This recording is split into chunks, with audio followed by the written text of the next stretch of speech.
Hey guys, what's up? It is Ripe again, back with more revenge stories.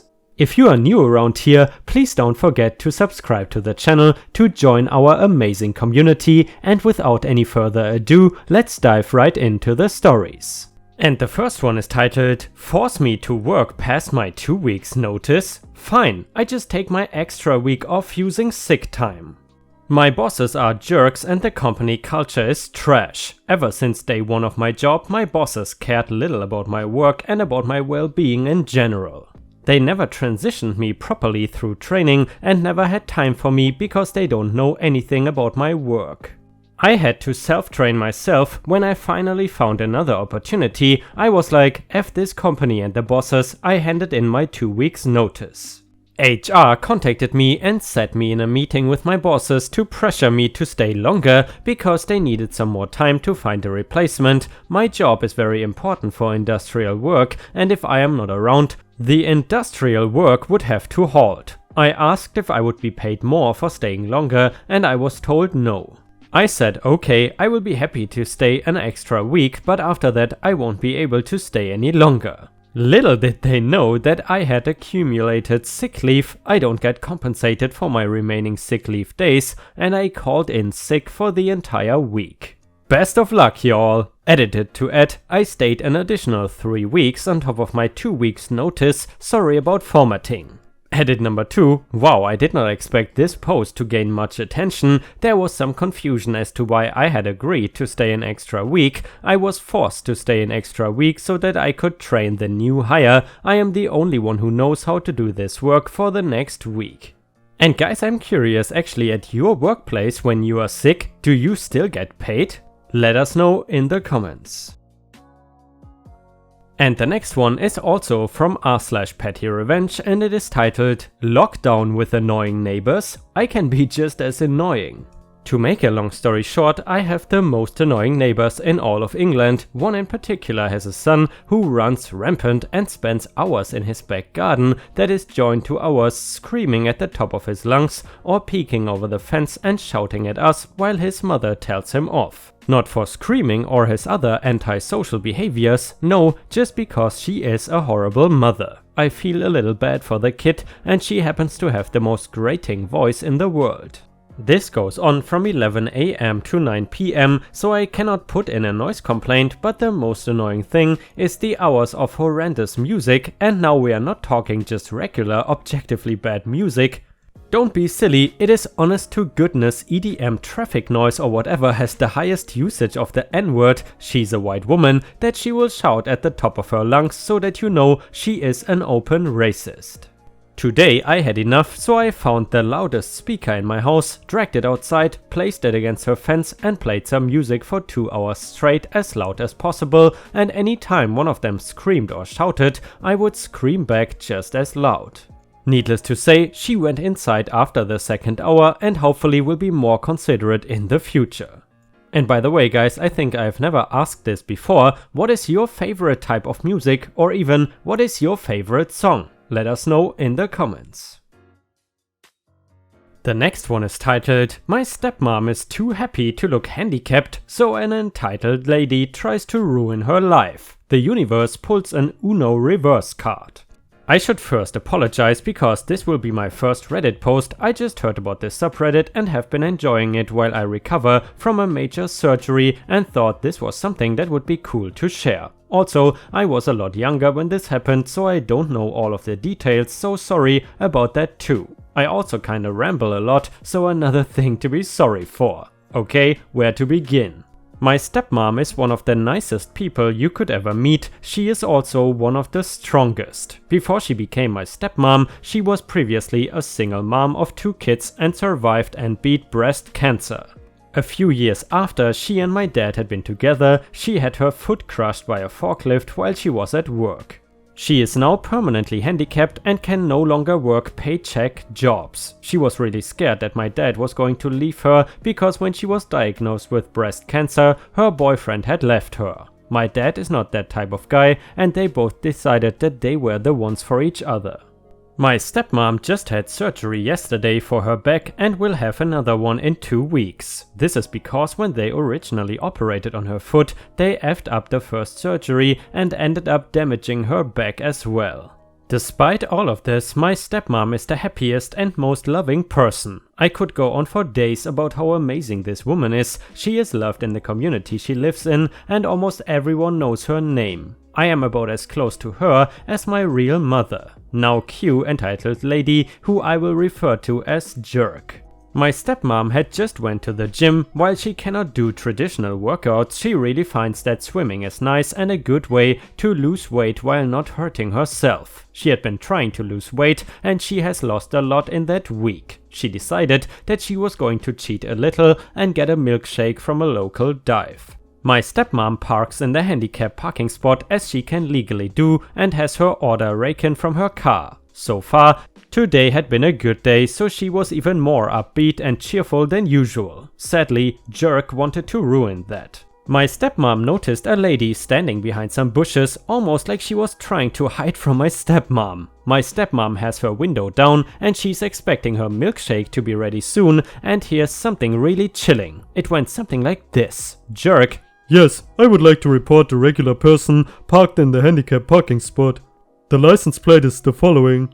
My stepmom is shocked. She takes a picture of the woman, very important later, and then goes outside to confront her. The lady sees her approaching her, my stepmom using her cane to help her walk, and bolts it. Like seriously, you just ran away from a lady with a cane? Well, my stepmom was like whatever, she was registered as disabled and the DMV shouldn't have any trouble with a false accusation. Sadly, she was wrong.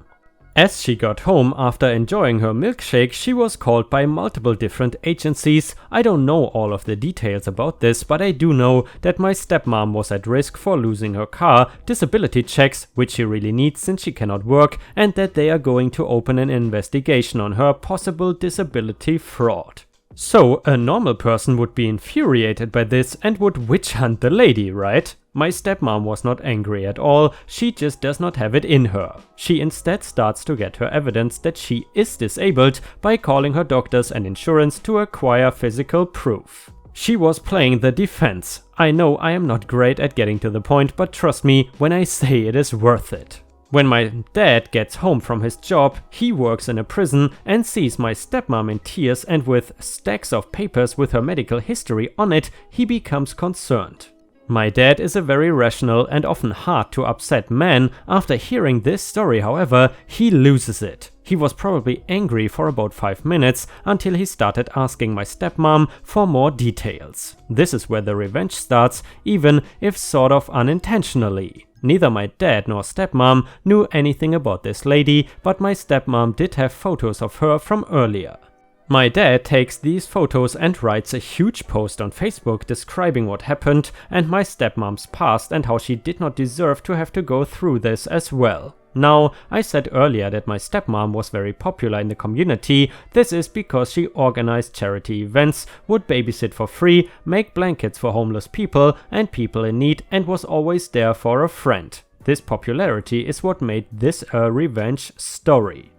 People banded together and told them who this lady was. Some even posted her address, which my dad deleted from the post because that is just wrong, and was calling her out. Both of my parents thought this was it and that they had gotten even in a way that took the moral high ground. But oh, this was just the beginning. 2 days later, while my dad is at work in his office, the sheriff from their community comes to see him. This was really weird since my dad works out of town and in the middle of nowhere. It is a prison, there's not even an Applebee's out near there. It turns out that the sheriff was Jerk's husband. So he is a sheriff, you would expect him to be very respectful and appropriate, but nope, he is as bad as his wife. He starts yelling at my dad and cursing him out, claiming it is my dad's fault that he and his family were getting death threats. My dad never intended for the family to get death threats and he even tried to lean people away from this, but apparently Jerk has had a very difficult 2 days. She lost her job and even got excommunicated from her church. People had also been protesting outside of their house and berating the two. Some people even went as far as to throw and break things. They even had their car stolen and vandalized. It had graffiti on it about how they were not handicapped enough. Then the sheriff grabs my dad's shirt and claims he's going to press charges and have him thrown in this prison for something ridiculous like attempted assault. It should also be known that at the time my dad worked at a female prison. My dad just put on a shit-eating grin and said, "I look forward to seeing your wife in here soon, man." The sheriff flips his shit and actually punches my dad. My dad said he would take 1,000 punches from that sheriff if he could just see the look on his face again. Later, my dad presses charges against the sheriff for assault and harassment. Even before the trial happened, the sheriff retired early without any benefits. My dad later decides to drop charges though, because through balancing work, court and my stepmom's upcoming surgery, he just cannot do it all. He was happy the a-hole paid the price though, because now either had a job and both were practically ostracized, all because my stepmom wanted a milkshake. Later, long after these events, they learned that the reason that my stepmom had gotten all of those calls after the lady reported her was because she used her husband to pull some strings. She went so far out of her way just to hurt my stepmom. And well, it does not really matter now, because when my dad checked their Facebook page, they had gotten a divorce. The husband had not posted anything in over 6 months, and the jerk was living from paycheck to paycheck while selling some products you would see on Dr. Oz. The jerk also made a post formally addressing what she did to my stepmom, and she only did it because she looked too happy to be disabled. Yeah, because disabled people cannot be happy. In the end, my stepmom and dad lived happily ever after. I mean, at least compared to those two nut jobs. And guys, I gotta say, this was probably one of the best revenge stories I have ever read in my entire life. And I'm curious, what would you do if someone would be as stupid as these people and accuse you of committing disability fraud? Let us know in the comments. And the next one is titled, "The Time a Coworker Stole My Tip." The coworker in question was a pain in the ass, but she was a decent server and she did her side work, so whatever. So this girl wanted to leave early one night. She had one table left and asked me to take them because they would be camping out for a while. I too had one table left that was just finishing up, so I said I would take them if she did not cash them out first. I was not going to stay on the clock to make extra $0 and clean her section. She threw an absolute fit, but eventually transferred the table.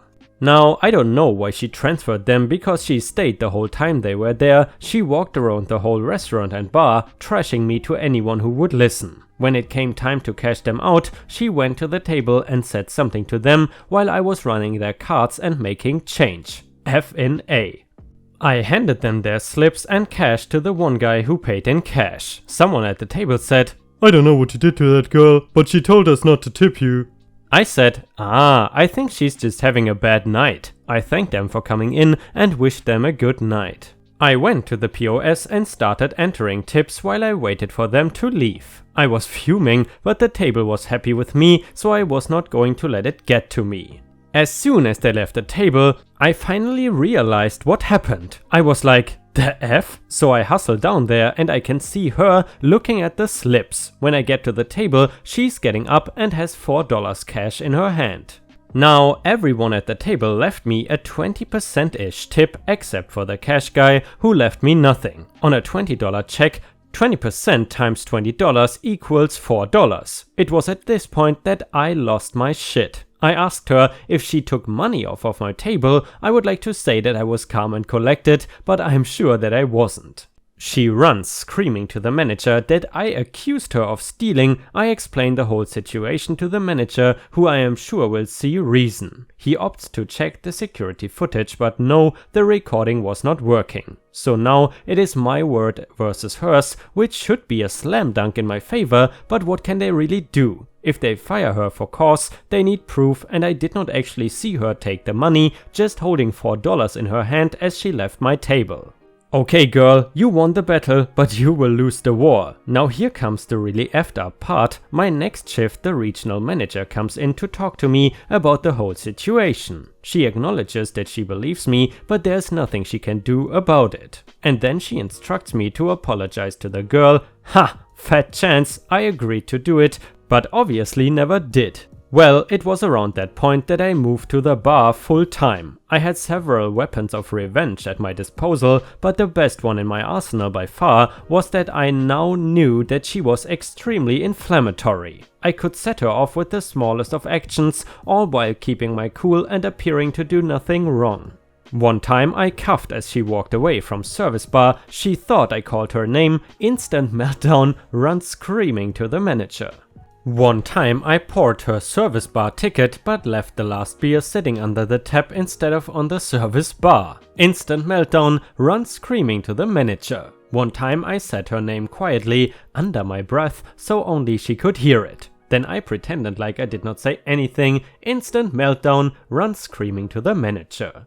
The real key was to wait for a night when she was already in a bad mood and then do it 2 or 3 times in a row and then wait a few weeks to do it again. That way it looked like she was just being a child and taking it out on me. Since she already had beef with me, it worked like a charm. She got worse shifts, worse sections and in turn shittier tips. As her frustration grew, so did her outbursts. Eventually she got fired for threatening to have her boyfriend beat me up with an earshot of a manager, fired on the spot, check and mate, girl. The whole process took about 5 months. Was it petty? Yes. Was it childish and passive aggressive? Absolutely. Was it all over $4? Yep. Was it satisfying? Oh, it was so satisfying. And guys, if you have watched until here, please don't forget to post some star emojis in the comments and also like the video if you would like to support me. Each comment and every like is very much appreciated as it helps me out tremendously. Thank you so much for all your support.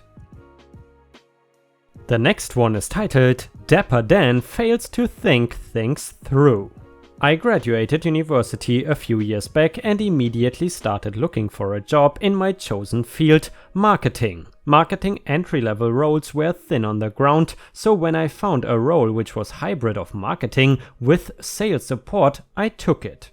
The company was a medium-sized business which specialized in recruitment, contractor hiring and headhunting. They also subcontracted work for a recruitment technology provider, which matched up perfectly with one of my other passions, which is technology. I absolutely loved the role. I got to do all parts of the marketing and sales lifecycle, and I also got to work with suppliers, event organizers, clients and staff all across the company, meet new people and do really exciting things. I had 2 managers, the one who managed the sales team and the one who managed marketing. The marketing manager was a kindred spirit, the sales manager was old school sales. An arrogant and headstrong late 40s man who lived for making deals and boasting about them. Shiny shoed, silver-tongued, I will call him Dapper Dan, we were not friends. For about 18 months, things went swimmingly. I would do marketing half the time and then divide the rest of the time between sales support and billable work. Billable was building custom career/job sites to host the recruitment system front end. A steep learning curve, but with the help of some web development friends I got pretty familiar with simple site builds. Being tech aligned meant I was always looking digital first, bringing the company into the age of social media, SEO, SEM and website optimization and multi-channel marketing. Dapper Dan sneered at such things. He saw digital as a waste of money. However, we were always able to justify the spending on digital by offsetting the billable website work. The marketing manager eventually moved on to bigger and better things. Rather than promote me or hire in a replacement, the company moved the marketing responsibilities to Dapper Dan. Dapper Dan's changes were immediate and far-reaching. He removed the digital budget. He required that 50% of my time would be sales support to better enable the sales team. He incorporated the billable work with his own team's revenue. He rewrote my annual objectives to align purely with sales targets rather than marketing. When I voiced my objections, he took me aside for a friendly chat and told me if I did not like it, I could always leave. Naturally, I went and complained extensively to the departed marketing manager over drinks. After listening sympathetically for 45 minutes, she held up a hand, said "Stop," and shared some life advice. Each job pays you twice. You get your money now, that is your wage. You also get experience now, that is how you get paid in the future. So, are you still getting paid? Yes. Are you still learning? No. Figure out how to keep learning or leave. Taking the advice to heart, I busted my ass for the next year. I worked on digital outside of office hours. I made friends with the tech provider support and development teams.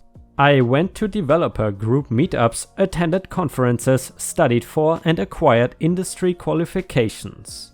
I joined the National Marketeers and Digital Marketers group. I dug through blogs, articles, emailed people, took every opportunity to cross-skill, upskill and to learn. And I sat with a smile on my face in the sales meetings as Dapper Dan delegated dump do work to me so his team of sycophants could make the company's growth figures look spectacular. Spectacular they were to the point that the company was acquired and Dapper Dan betrayed me. You see, managers have the discretion to assign a pool of shares to high-performing staff. The shares have no real value and cannot be traded, but in the event of a management buyout, they would certainly have value. And quite a lot of value. Dapper Dan felt it appropriate to reward every salesperson in his team with a generous parcel of shares. As a support person, I would not be the beneficiary of such kindness. I'd had a verbal agreement with the previous marketing manager that the pool would be shared across the entire team, so I was pretty shocked to discover that I had been excluded from the pool. I queried him on it per the previous agreement and he said verbatim, "Well, a verbal agreement is only worth the paper it is written on. You don't make any sales, you have not built the business, you don't get a cut. If you didn't like it," he reiterated, "you're welcome to leave." That is exactly what I decided to do, except I did not tell him. The way the contract handover works in this instance is that all staff cease employment with Company X on one day. The following day, they commence employment with Company Y, annual leave is paid out and begins to reaccrue at the new employer. Other arrangements, salaries, incentive arrangements, length of service, may be transferred to the new employer. About 6 weeks before the handover, Dapper Dan passed me my new contract. I waited a week, came back with some enthusiastic queries on the new benefits, which took him 2 weeks to follow up. 3 weeks away from drop date, everyone is frantically running around getting all the deals as close as possible to closing, and employment contracts are the last thing on his mind. I go back to him, I tell him I have a couple more things I need to check out and I will email them through to him before I sign it. A week passes, I fire off a couple of really complex questions around the transfer of benefits, he obviously forgets about them and then in the week of the handover catches heat from the HR team about the outstanding contract and pulls me into a meeting room to berate me about not having signed the new contract. I explain that I am waiting on his feedback on those specific points before I will commit, that I don't want to be disadvantaged moving into the new role, call out the lack of a share option as an example. Clearly frustrated, he drops the words I've been waiting for. "If the signed contract is not on my desk on Friday, don't bother coming into the office Monday." He paused for dramatic effect and reiterated, "I mean it, you won't have a job." I replied that I completely understand and that I will have everything he needs on his desk by close of business Friday. On Friday afternoon, Dapper Dan leaves the office early to attend his normal client networking visits, which typically involve long lunches and alcohol. At 4:45 p.m. I saved the final set of forecasting and reporting to the shared drive, sent an email to the IT team, passing over access to the marketing LastPass account, which contains the global database of usernames and passwords for all digital assets, including client sites, an Excel workbook containing my reporting macros, and the location of all my documentation. I redirect my phone to Dapper Dan's desk number, lock my laptop and leave it on his desk along with my ID card. Over the weekend, I update my work history and add my contact details to my LinkedIn profile, switching it to actively searching mode. I figure my holiday pay will cover me for a couple of weeks of downtime before I have to go diving back into the workforce. On Monday, I am enjoying a long walk in the spring sunshine with my dog, who is incredibly happy that his human has not disappeared down the driveway at 7:20 per normal. We stop for a coffee at a local cafe and my phone begins to ring. It is one of the sales drones at old company. I ignore it and thoroughly enjoy the freedom of being able to amble through a park without anywhere to be. The phone buzzes another 8 or 10 times by the time I get home. The poop has well and truly hit the windmill. I check my voicemails, ignoring those I know from my previous employer and returning the phone calls of 2 ex-clients to let them know that my contract has ended and to check in with Dapper Dan for work in progress. Or contact the technology provider for support requests. Shortly afterwards, I got a call from a bemused contact who works at the technology provider who's been fielding support calls that I would normally handle. He listens with increasing interest as I explain the situation and then tells me he would call back shortly. 10 minutes later, he's back with the head of product on the line asking about my lunch preferences. She arranges to meet me at a nearby Thai place over a delicious red duck curry. She cheerfully describes the wonders of a career as a contractor. She also mentions the day rates for highly qualified, industry certified staff, mentioned that tech provider were really struggling to find such staff, and gives me the number of a senior manager who may or may not have been on tech suppliers' preferred supplier list. I call the recruiter on the way home. Meanwhile, my collection of voicemails from Dapper Dan was growing by the hour as he came to grips with the breadth of the problem that he had generated. At some point in the late afternoon, HR must have clicked to what had happened, and I received a polite SMS from the personal number of the regional HR directory asking if I was available for a quick chat. I called through and discussed the options presented to me by Dapper Dan on Friday and that I felt I had no option but to follow his instructions. They probed for more information and it became apparent that they were unaware that Dapper Dan had pulled an ultimatum without first engaging HR. They then informed me that to benefit from the sale of my shares, I would need to transfer to the new company and remain in their employment for a full year. When I explained that I had no such share options, there was a full 4-second silence. It transpires that this too was not adequately communicated to HR. I mentioned that I would appreciate it if Dapper Dan could discontinue his voicemails to me as I found them unprofessional and had no intent of recommencing employment under his management. We ended the call politely. I wished them all the best and regretted the conversation had to happen under such circumstances.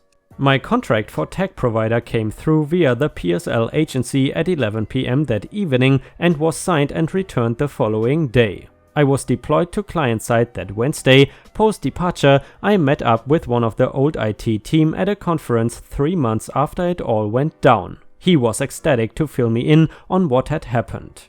The first notice anyone got of it was the service desk asking who they should route my LastPass account to and why I would be passing it around. One of the techs came up to my floor to find me and then found an empty desk. Asked around for where I had moved to and no one knew. That was the first call from one of the sales drones trying to locate me.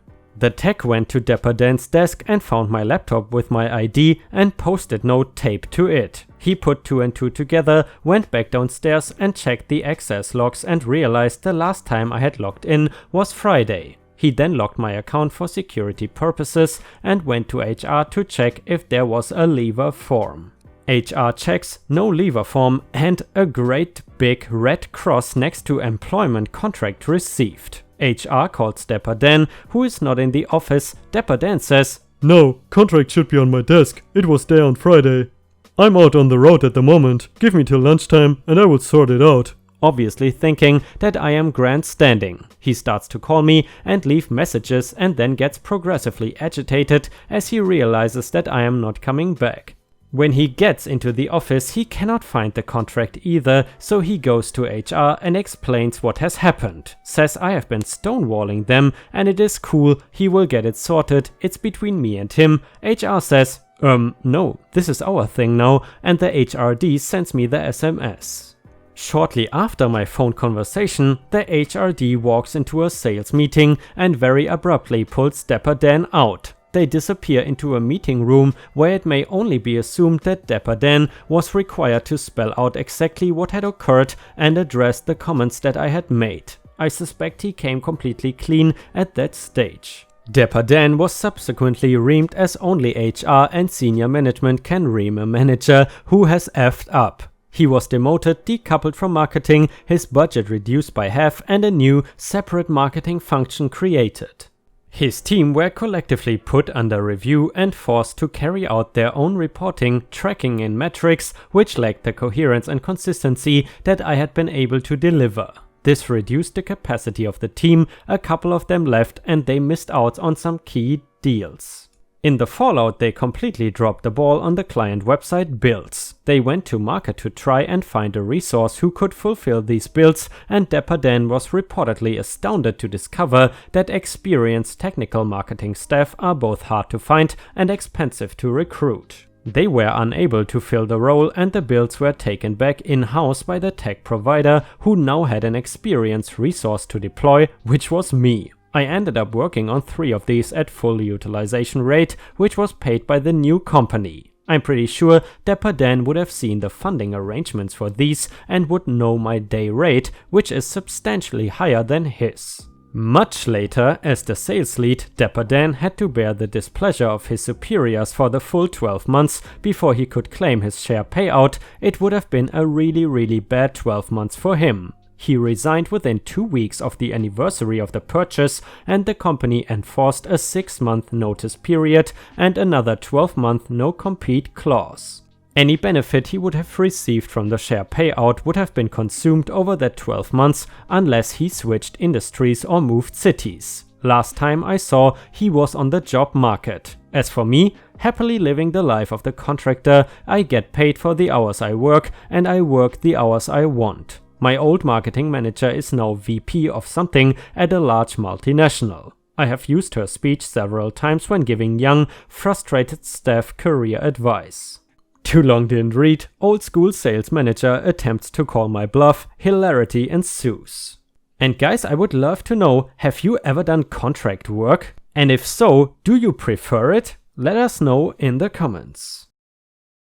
And guys, unfortunately, we have already reached the end of the video. I hope you enjoyed today's stories, and if you haven't already, please also go to patreon.com/ripeyoutube, where I upload exclusive Reddit videos starting at just $3 a month. This is a great way to support me in case you are interested, and the chance for me to become independent from YouTube revenue. Thank you so much for watching, please don't forget to subscribe and like the video, and I hope to see you again tomorrow.